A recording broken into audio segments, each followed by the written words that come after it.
Hello, welcome. It's Canvas, the Niger Delta Roundtable. I'm here and we're discussing the future of this region blessed with hydrocarbon resources. Every week, we give time, reflect on topics relevant to the development of the Niger Delta and for people.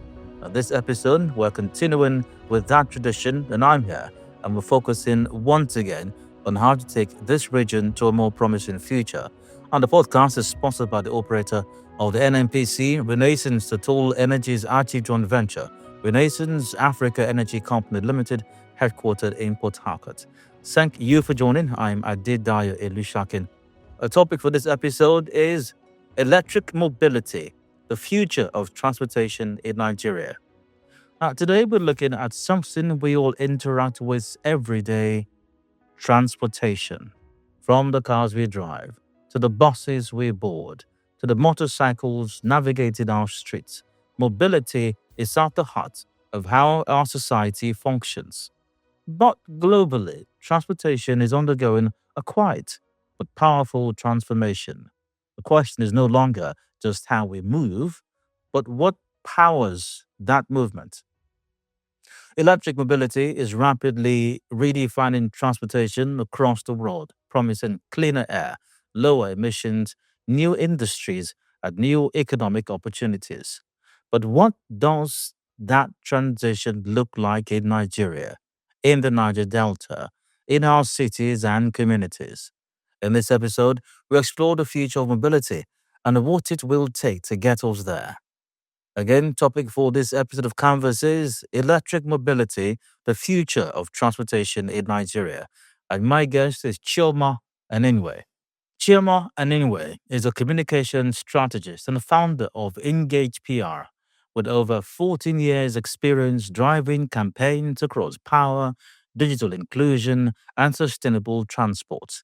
She also serves as General Secretary of the Electric Mobility Promoters Association of Nigeria and is a leading voice in climate and sustainability advocacy.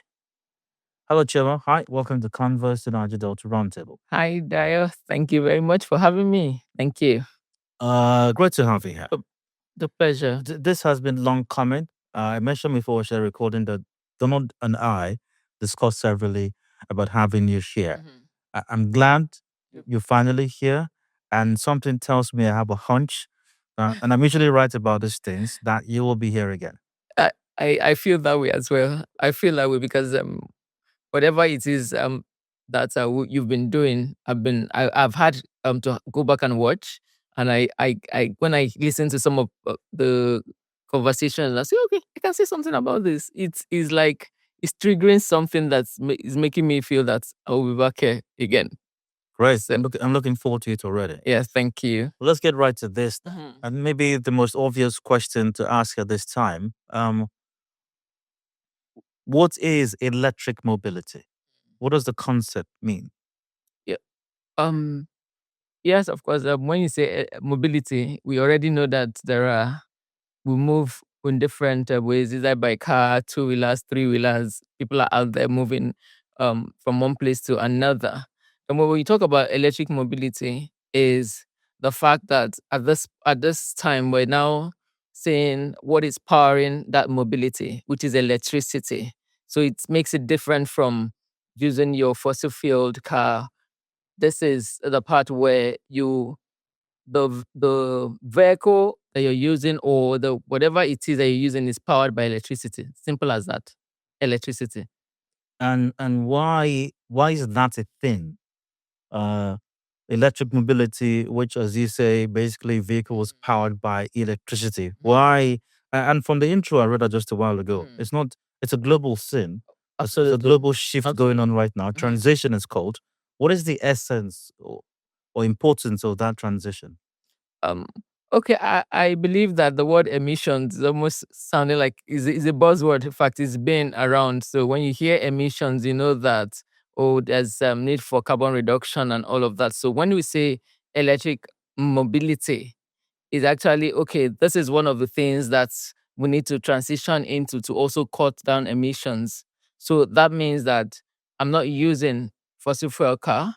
I'm trying to move away from anything that will enable the transitioning from decarbonization or decarbonizing our environment. The whole idea is to reduce emissions. That is why it's a thing, because there is that, unquote, Paris Agreement. There is that thing of heading towards net zero, or even net zero reduction.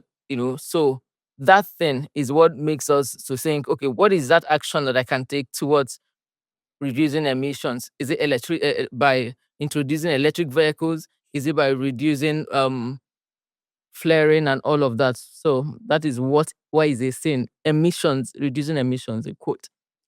As far as I imagine that there's a lot of new technology that goes into that involves in this space, and I believe as new as technology may be, it is still evolving, Absolutely. continually so for that matter.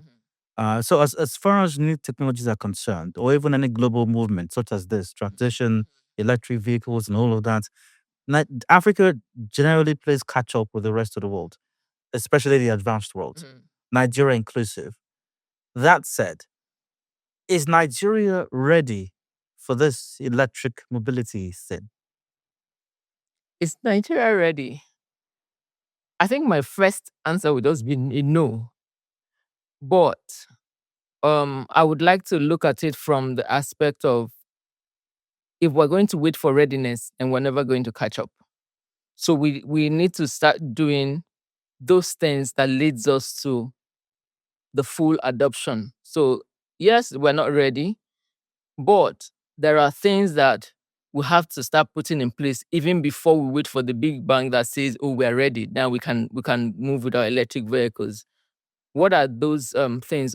Okay, can I say, why are we even not ready? When you talk about electric mobility, oh, where's the light you're going to use? We don't even have enough electricity. And you're saying the one we have, we should use it and charge cars. I just need for my refrigerator to be on. I need electricity for the basics. So why are you even taking me to electric mobility? So people will say, oh, we're not ready because we do not have adequate electricity to power cars. But, and that's what brings me to this, what we're having today. I am big on advocacy. If you don't get the people's buy-in, it will be hard to adopt electric to adopt, or even say you're promoting electric mobility in Nigeria. So when we say we're not ready, one of it is the fact that I don't even understand it. So we need to start from having people understand it. And then you talk about the challenges, which is, oh, there's the grid is not even producing enough. But there are other sources of electricity, which we'll get into. So there are other sources of electricity, alternative sources of electricity, the solar powered, and the rest of it are there. So some of the challenges that make people feel, oh, we're not ready, are things that we're already dealing with, either by policies that the government is having to put in place now, or by sheer changing our behavioral patterns to ensure that it's adopted. We're not ready, but we're working towards it. We'll discuss more about the challenges, as you said, in a moment. Yep. So you admittedly say that we're not ready, and you went further to explain what you meant by that. Yep. Largely due because there are infrastructural challenges. The people really are like, what are you saying? The average Nigerian possibly wouldn't get on that wagon because they have other things that they're dealing with, and maybe rightly so. So, and you are in that space generally. You are in the Nigerian space. Maybe you take trips out every now and then to see what plays out in other parts of the world. But you're around here Absolutely. a lot, and I don't know how what the ratio is, but you're around. Yes. So, what then drew you to this electric mobility space? Then, if people around you don't get it, and probably are not even fascinated by the idea, what inspired you there? Okay. Okay. I'm passionate about it. Let me take a bit back. Maybe my background would help you understand why I had to. So a while ago, I used to work in distribution, power distribution, and one of the things that my job required was to educate people on energy efficiency. we didn't have enough. Of course, we don't still have enough in following the national grid. And I had to go community to community. I had to go to, at least I have visited not less than 100 schools in the Niger Delta to talk about energy efficiency. And when we set out, I said, no, I want to go to secondary schools. I want to go to primary schools. I want to go to people who are always at home, who are the end users that are always, maybe let's say at home, they can help turn off when not in use and all of that. I realized that when you visit them again, they are even the one, the teachers say, oh, they're the ones when you are not in class, a child runs back and say, can I turn off the AC that we're not using since we're going to this lab? And it encouraged me and it made me realize that teaching, making someone understand something is the very first step to any form of adoption. And that is what got me into advocacy to say, okay, if I can make you understand it, maybe you can consider adopting it. Maybe if I can make you understand the challenges, but while you are waiting for the challenges to be worked on, these are the basics. We can start from this. And that is what got me into electric mobility. So around me, like you said, when I say electric mobility, people will be like, please, let's wait. What is wrong with what we're using now? And I try to explain, of course, about the health issues, the reason why we have to reduce the emissions. And we had an argument that he said, reduce, but not even we're not the highest. When you look at the West. You're preempting the question I was going to ask you next. But the, just a slight digression. Mhm. I think that children that go to schools where they have air conditioning are the ones who will have that problem. Because we have most kids in Nigeria, including Niger Delta here, don't even have light bulbs in their classroom. So they don't have power saving issues at school. That's not a question, just a slight No, but digression. that's for the school. When they go back home, what happens? To, At least bulb lighting points. Children use lighting points. when they see like maybe for 30 minutes into this. Don't take me back to where I'm coming from because I'm ready to talk on Only for 30 electricity. minutes in 3 days. Or as we say, when they flash it. When the When they flash it. well, electricity is a challenge that I hope that someday we can stay and children will see light for 24 hours. But that's another topic for another day. So Why is electric mobility, in your estimation, particularly relevant for Nigeria and the Niger Delta? Because once again, I mean, we are dealing with quite a number of things. I mean, there are levels and stages to development. There are stages and levels that we have not attained yet. Um, as we were talking a while ago, I was thinking at some point the federal government introduced some policy, the CNG policy. yeah, compressed I'm not natural gas. exactly. I'm not sure that we can describe that as having succeeded. I'm not sure. Maybe we have. Depends on the perspective. But from my standpoint, I'm not sure we can even describe that policy as having succeeded. So that said, considering that there are stages of development and advancements that the rest, some other parts of the world have attained that we are still struggling to get to, and might not in the foreseeable future, what makes this then relevant for Nigeria or the Niger Delta especially? Um, I have to look at the word transition again. So when you talk about transition, it doesn't mean that it's something that's, oh, you transition and you mark it good. We've come to this side. We've transitioned from here to here. I think it was yesterday I was having a conversation and I said something about the movement from straw to wood to charcoal, and today we're in oil and gas, and now people are saying move to clean energy. All these phases meant that it took a while, because I think as a child I knew when train used to bring us black smoke. When we watch it, it brought us black smoke. That's because we're using charcoal at that point. But I believe that if you speak to my daughter about charcoal, be like, charcoal is something that she will be surprised about. How come?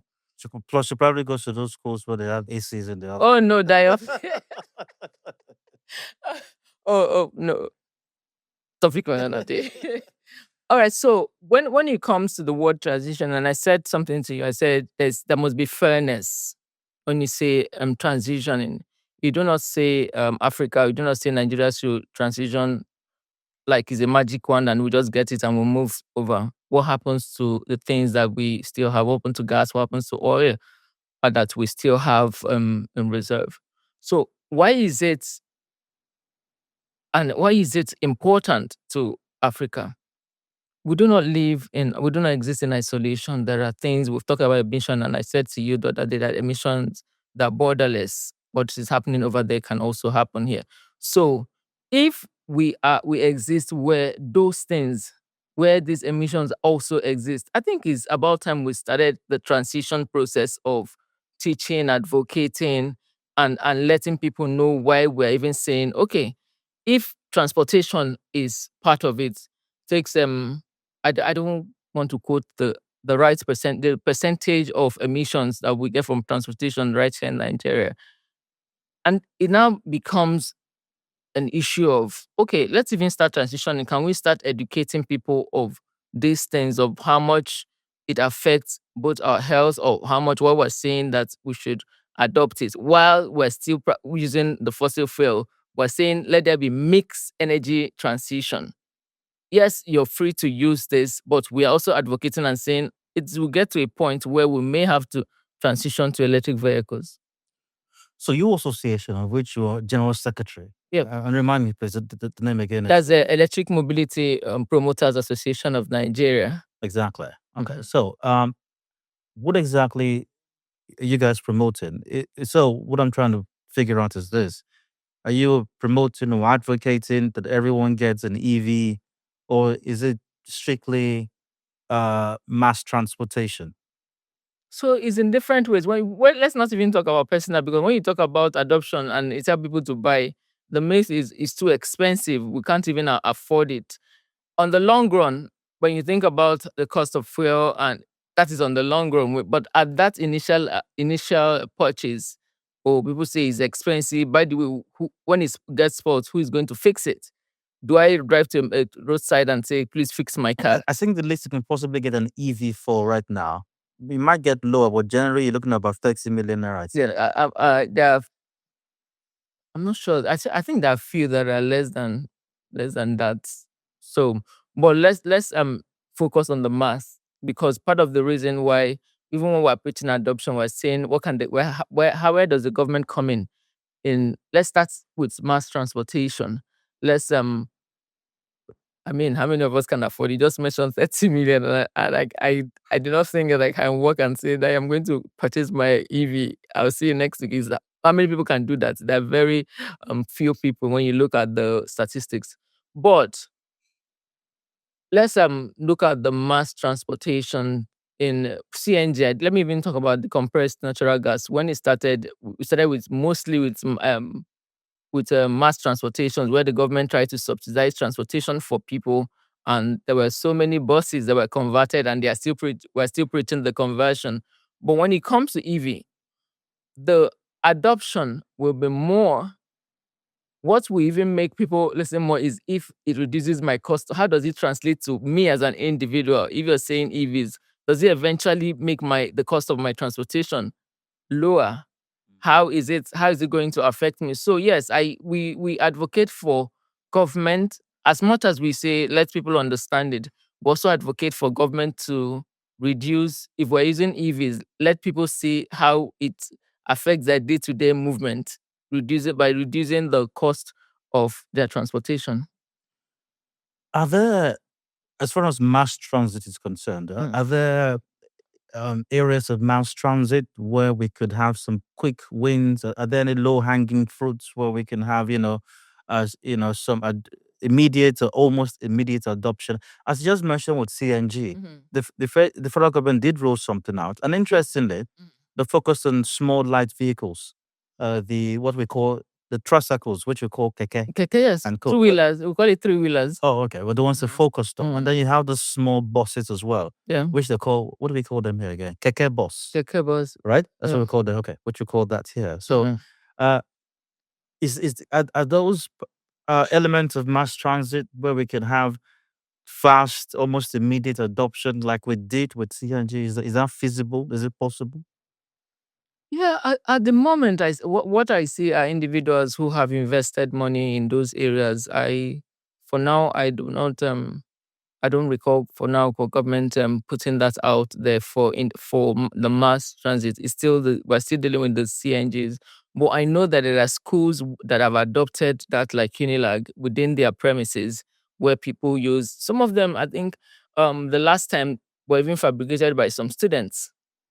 Then that those buses run in inter-school shuttles in Unilag. So I know that some of those exist, but they are mostly individuals. Even when you see the three-wheelers, the two-wheelers actually very you see Glovo and the rest of them, the people that deliver our parks, our food parks. Motorcycles, Most they're electric Yes, as well. most of them are electric, so and then of course the three-wheelers, the keke like you say, maybe not hasn't come down to Niger Delta yet, but in Lagos and Kano, most especially, they are quite high there where they swap their batteries. You see them even the hailing services right now that are just electric vehicles in Lagos. In fact, I make it a priority when I'm in Lagos to actually use them so that I can practice what I preach.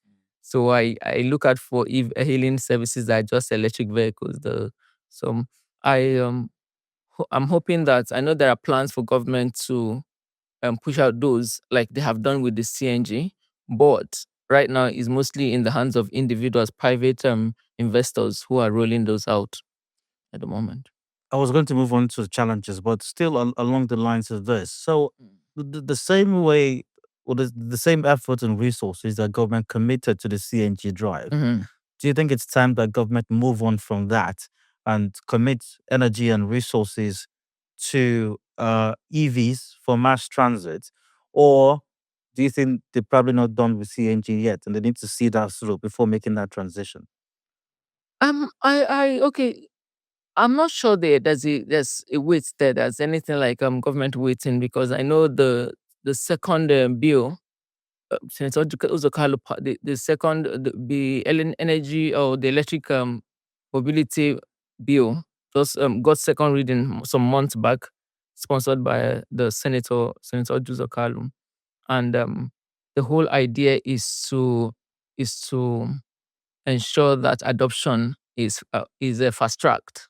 So I and for that bill to be passed, it means that already the federal government is looking at, okay, whilst we're dealing with CNG, it also makes sense that we ensure that there's adoption of EVs, and we're going to advocate because part of that bill is also to make it easy for people who are bringing in investors who are bringing in to kind of step down on all the to make it easy for them in terms of incentive to incentivize the people who are bringing in the EVs. So I know that it is on their desk, apart from the CNG, they're working side by side to ensure that there is also adoption of EVs at the same time. So it's not like let's finish with CNG and we jump into the EVs. No, no such thing. What do you see are the biggest barriers uh, to adoption right now?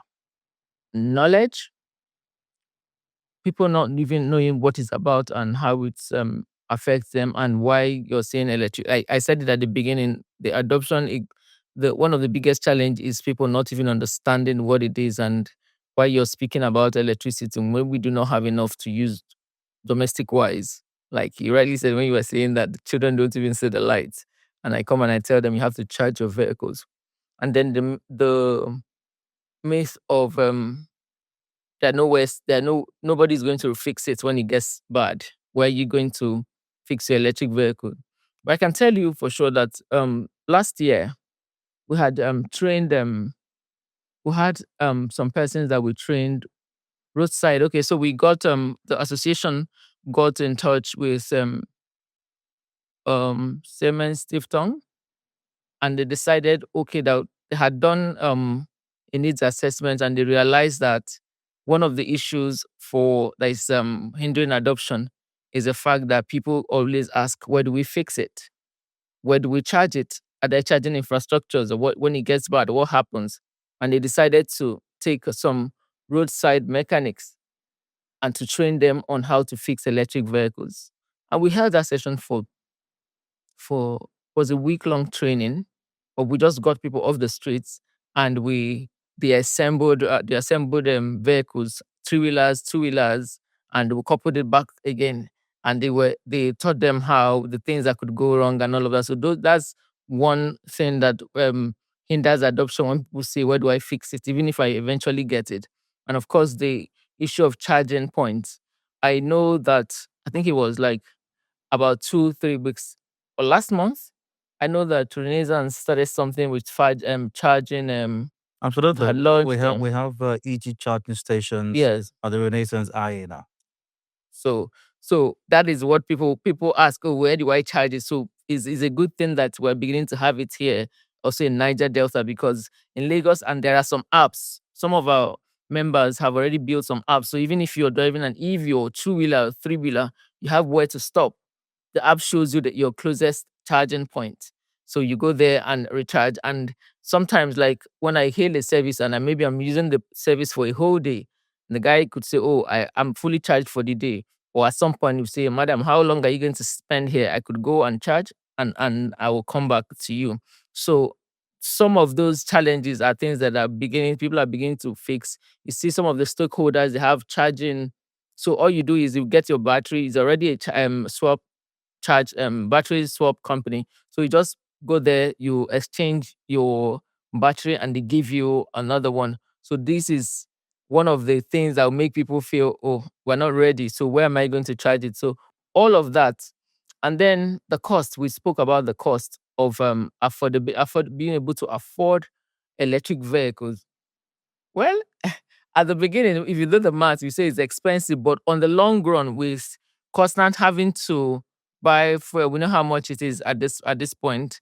Having to um, buy fuel, and you check it as against having your car fully charged for the day, and where you're going to and all of that. So when you benchmark against, this is my fuel usage, and if I charge my car for a whole day, what is the difference?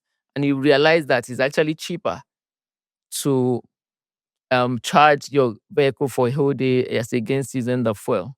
I know this is not the focus of this conversation. We're about to go for a break now, but feel the need to ask you this, especially since you have background you've worked in the power industry, and I'm sure you've been part of conversations about solving up the power crisis in Nigeria.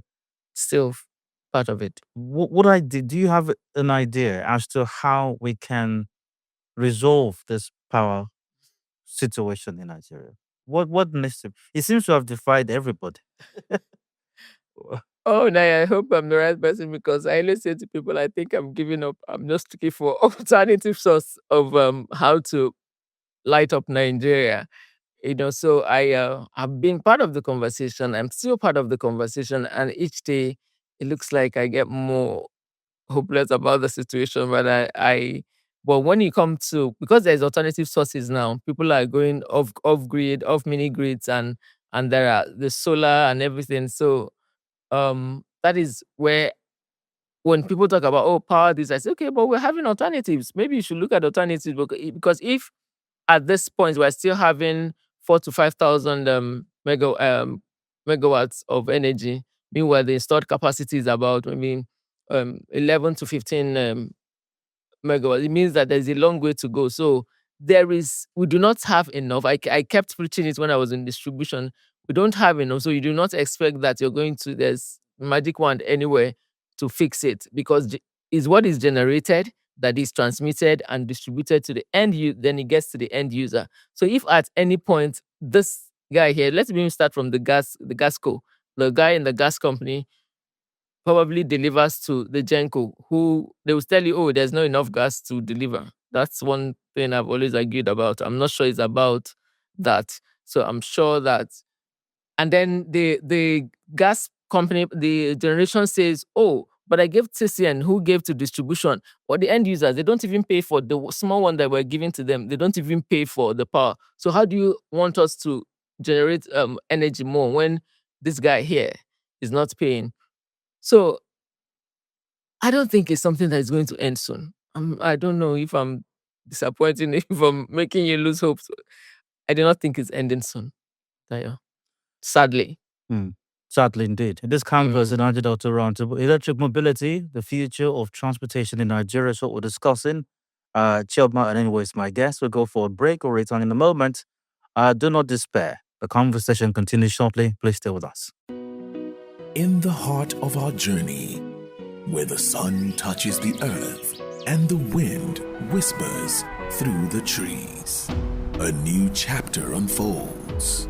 A chapter where energy illuminates more than just bulbs. It lights up minds. A chapter of unity, a coming together with a common goal to energize futures and illuminating lives.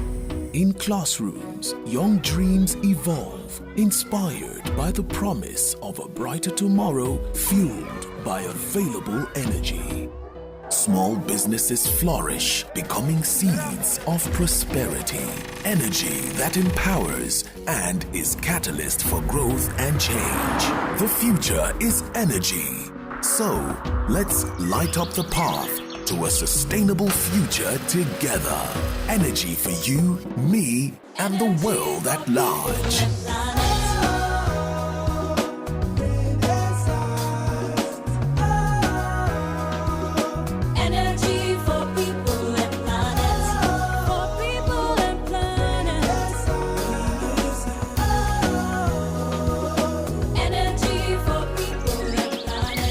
Energy for people and planet. We are Renaissance. Welcome back to the Canvas, the Niger Delta Roundtable, brought to you by Renaissance and Dial. Electric mobility, the future of transportation in Nigeria, is what we're discussing with Chioma Aninwe. Chioma, you're welcome again. Thank you. I mean, yes, you described a while ago before we went on the break how that individuals are doing what they can. You have organizations doing what they can as far as electric mobility is concerned, even for mass transportation. You have that, or for transportation, not mass transportation. Yes, exactly. So you have e-hailing service in Lagos who are exclusively EVs. Yeah. The vast majority of Nigerians, I'm sure, can't afford to even pay for that. But it's not, it's not so that's the trick. Okay. It's actually less expensive when you're paying for that. That's the point I was trying to. Is less the reason, aside being an advocate of electric mobility, is actually less expensive or just about the same. Oh, or just about the same. Oh no. Okay, let's go with less expensive. Yes. Let's go with less. So as less expensive as it is, in your estimation, are you convinced that most Nigerians can afford to pay for that? So it's about like the same service as other e-hailing services. So I wouldn't say the most Nigerians use e-hailing services. So that is not a question of electric mobility. Do not put it on electric mobility. It's the fact that economic-wise, people are struggling. Yeah. People are struggling. So is actually it's not only related to electric mobility. Absolutely, and that's the point I was making. People, and which is why we should advocate for mass transportation. Yes. So individuals are doing what they can, and then you have some individuals who are going off the grid. There are some companies or businesses across Nigeria who generate their own power as well. Yep. Individuals also who are going off the grid, who are into solar and all of that. But I mean, that's just individuals or some organizations. That is an infinitesimal number or insignificant number. Absolutely. Compared to the big picture, the vast majority of Nigerians. So government has a role to play here. That said, what role should government policy play in accelerating electric mobility? The first one I would say is, which I think the part of that is done, is to incentivize the people who are even getting into that space of people who want to invest in that area. So you remove what they call it now, waivers when they are importing, import duty waivers. Yes, so when they are importing, if it's lower for them, then it means that the end user also benefits, which also reduces the cost at this end. So that first of all, is one thing, and to drop some of the not policies, to drop some of the duties, or some of the what do I call it now? Well, in the what not sure what I'm trying to say is to incentivize. Give me reason why I should invest in this. If it's easy for me to Maybe invest in tax breaks, tax breaks, tax waivers, and all of that for people who want to get into the space. If we have more people getting into it, and if we reduce the cost of even bringing it in, I think that's the first phase. And then, according to the an energy transition plan, which is big on electric mobility, the advocacy part is very key, which is what you and I, and even though that I would want us to do more advocacy on it, and that's where MPAN also comes in because of the kind of work that we do. We go to organizations, we talk to people about it, and all of that. So that advocacy bit, there's a little we can do as an association, but if it comes from government end, the support and all of that will also make it reach more people. So, and yeah, but majorly policies that make it easy for people to invest in this sector, and advocacy. Those are my two main ones as for now. When government is trying to drive a policy or drive change, incentive, as you very well identified, is something that's used. Things like tax breaks or even tax cuts completely, certain waivers, duties, you name it, and all of that are employed. And more often than not, it works. However, the government needs to be incentivized as well to incentivize people, because before you decide that a particular path is good for the country or for the economy, government is incentivized, so to speak, and considers it good. So let's go that way, and then a, a a reverberating effect of that will be, let's incentivize others to align with that policy. Now, electric mobility, the whole transition thing, do you think that the Nigerian government is incentivized by whatever positives may come of that, considering Nigeria is largely an oil and gas economy? Let me take you to the COPs. Now we're in 20 COP. What now? We're in, I think the next one is, I think we've reached 30, COP 30. No, we've done, I think COP 30 happened last year. So every COP, they go back, and there's this the Paris Agreement, there's the net zero for 2050, some countries 2060.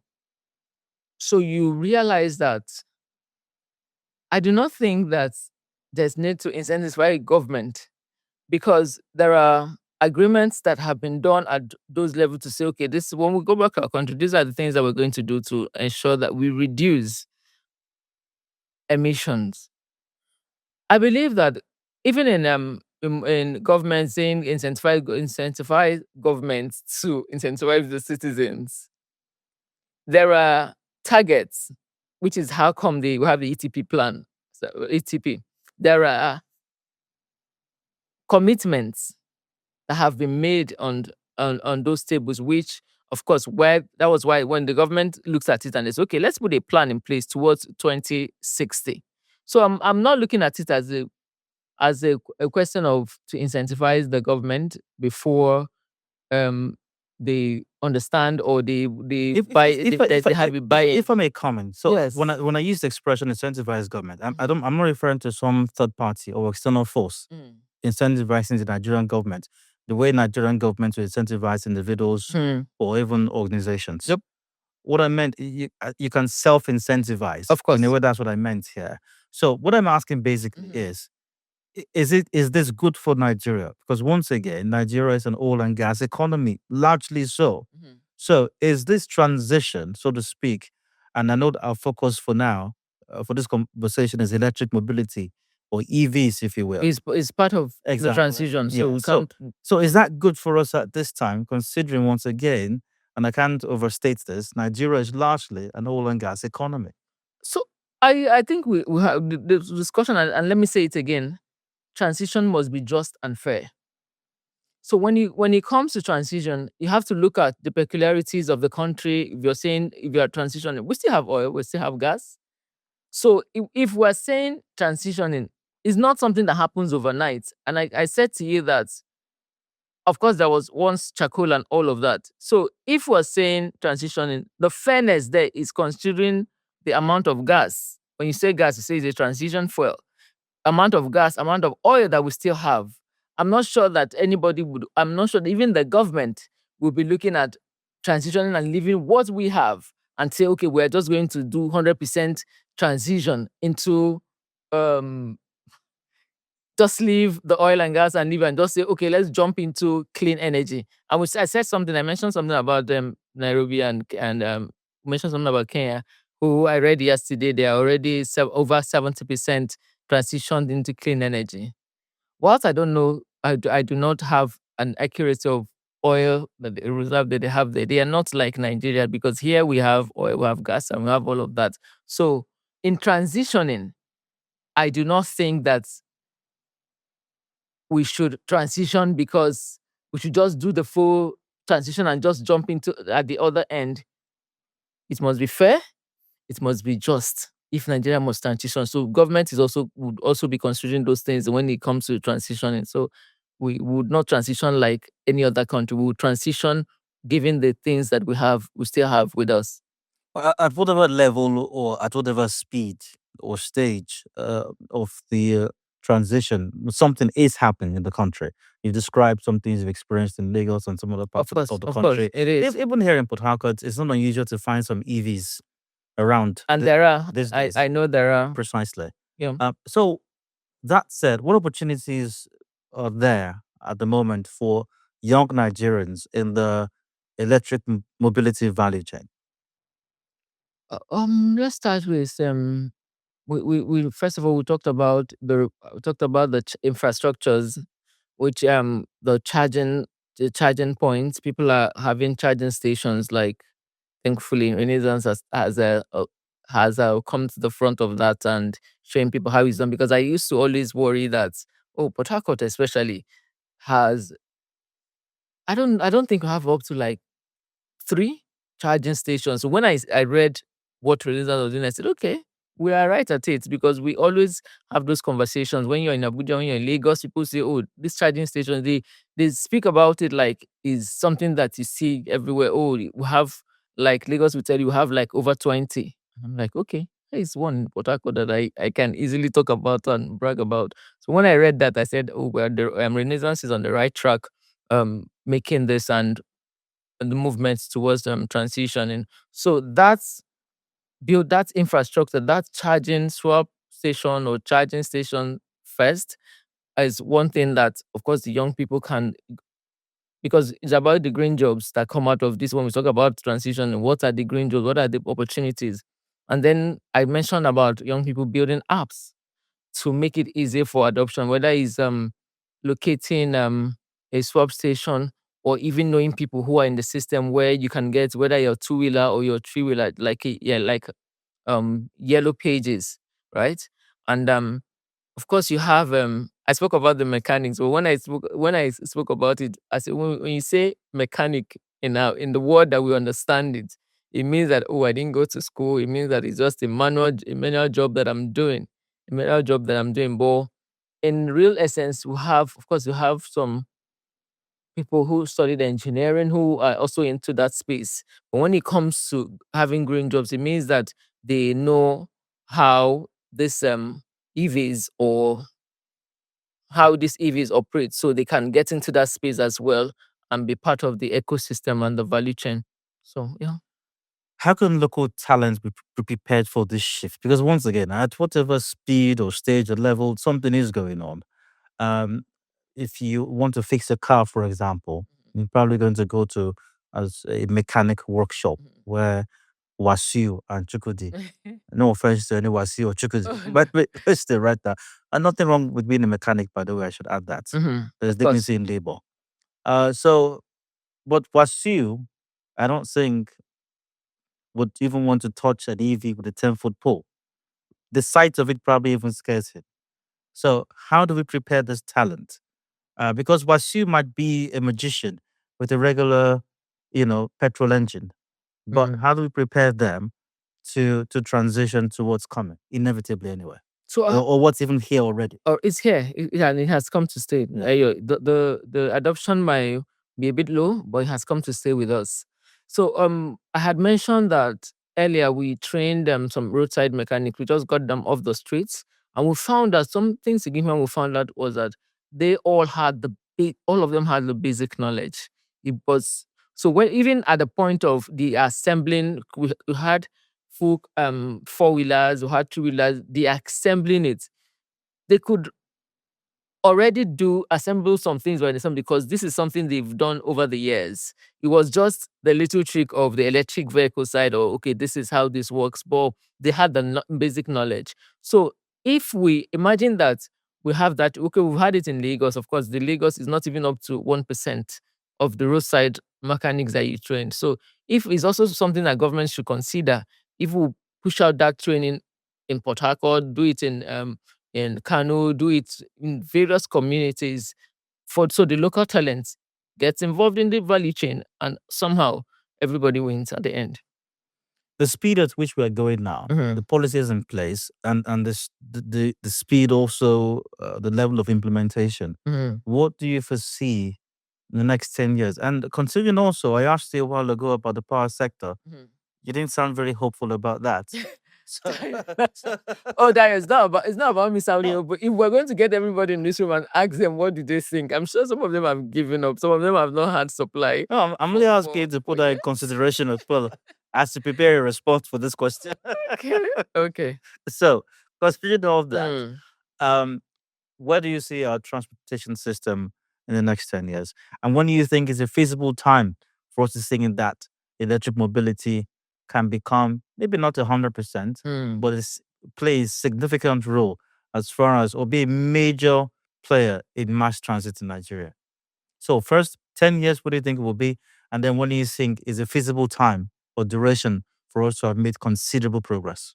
So with some of the challenges that we have pointed today, I think that in the next 10 years, we would have had people who would have seen some of the things if the government, because some of them also has to do with government coming in to incentivize or do waivers that will help us with adoption. So in 10 years, I say that we're not going to be here. We're going to have people would have adopted, especially for mass transportation and even getting into um, dispatch and all of that are used. For it to be wonderfully adopted, it means that the mass has to feel it. It's not just about individuals buying vehicles. So the government has to come in and ensure that the adoption is more with mass transportation. And then, given the challenge of power sector, there are alternative sources of energy that people are coming up with now. So in the next 10 years, when are we going to be ready, Daya? I do not think that is in the maybe the next 5-10 years, but it's going to be a gradual process because I said transition must be just and fair. So for you, you've been in the energy sector in Nigeria. You're now advocating for electric mobility. You're an advocate for the transition. You'd like to see a lot more EVs on our roads and charging stations, I'm sure. What would success look like for you? What would you see in the Nigerian space or in Niger Delta, and you go, "Oh yeah, we've done a good job." I'll first of all say a noiseless road. Because I'm looking forward to a noiseless and a fumeless road where the noise is reduced because with EVs, of course, they have you almost do not care that the car is moving, and a time where you're on the road and fumes are not emanating from either trucks or vehicles, or where I would see in a huge adoption in mass transportation. That mass transportation is what will be the success for me, not just about people who can afford it, because that percentage is still is quite low compared to having Nigerians feel the impact of electric adoption. So yes, mass if it's public transport, when I see the adoption is high there, that is what success will mean for me. That's okay, finally we're getting on board and understand, and there's have a lot more people who are benefiting because once the adoption is higher, it also means that the value chain, people are benefiting from the value chain. If it's the roadside mechanic or if it's the guy who has the charging infrastructure points and all of that. So it means that everyone is benefiting from the adoption of the EVs, and eventually emissions will be reduced. That is the end goal of all of this sustainability talk that we have been saying. Well, more than anything, I would have it show in the economic value it gives to Nigeria, the savings it gives from using your fuel to using electric vehicle. That is success for me.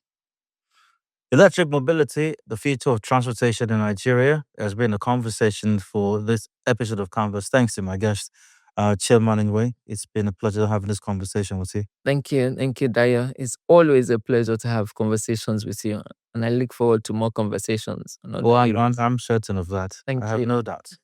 Thank you for joining us once again. And yes, the average EV, lower priced one, goes for about 30 million.